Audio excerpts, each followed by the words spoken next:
খরিফ মৌসুমে আবহাওয়া অনুকূলে থাকায় লালমনিরহাটে বাদামের ভালো ফলন হয়েছে, বাজারে দামও ভালো, খুশি চাষিরা। আরো জানাতে সরাসরি যুক্ত হচ্ছেন সহকর্মী রবিউল হাসান। রবিউল, লালমনিরহাটে বাদামের মান কেমন, দাম কেমন পাচ্ছেন কৃষকরা এবং কি পরিমাণ উৎপাদন হয়েছে এবার?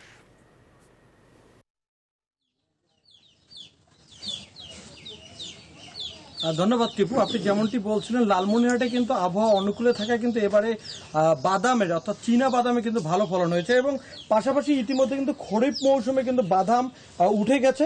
চাষিরা কিন্তু তাদের বাসায় নিয়ে এসে কিন্তু তারা বাদাম পাত্রে ছাড়ছে, এই ধরনের একটা গ্রাম পর্যায়ে চলেছে এবং মাঠ পর্যায়ে কিন্তু কোনো খরিফ মৌসুমে কোনো বাদাম নেই। এবং ইতিমধ্যে কিন্তু এই লালমনিরহাট জেলায় কিন্তু প্রায় 1800 হেক্টর জমিতে চাষাবাদ হয়েছে। আমরা একজন কথা বলতে চাই আপনার সাথে, বাদাম চাষি। কেমন আবাদ হয়েছে, দাম কেমন পাচ্ছেন?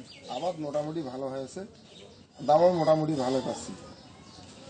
2800, 3000 সরের বাদামটা আমার বিক্রি হচ্ছে 3500-3600 পর্যন্ত বাজারে চলছে।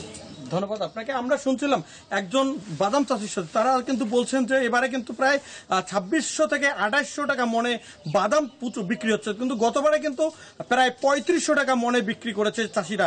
তারা বলছে যদি বাদামের দামটা যদি বৃদ্ধি পায় তাহলে আমরা লাভবান হব। এই ছিল আমার কাছে সর্বশেষ। ফিরে যাচ্ছি স্টুডিওতে। রবিউল, আপনাকে ধন্যবাদ। দর্শক, লালমনিরহাট বান্ডেল থাকলে প্রতি সেনমানিতে টাকা বাঁচবে। বিকাশ সেনমানি বান্ডেল কিনে জিতুন প্রতি লেনদেনে।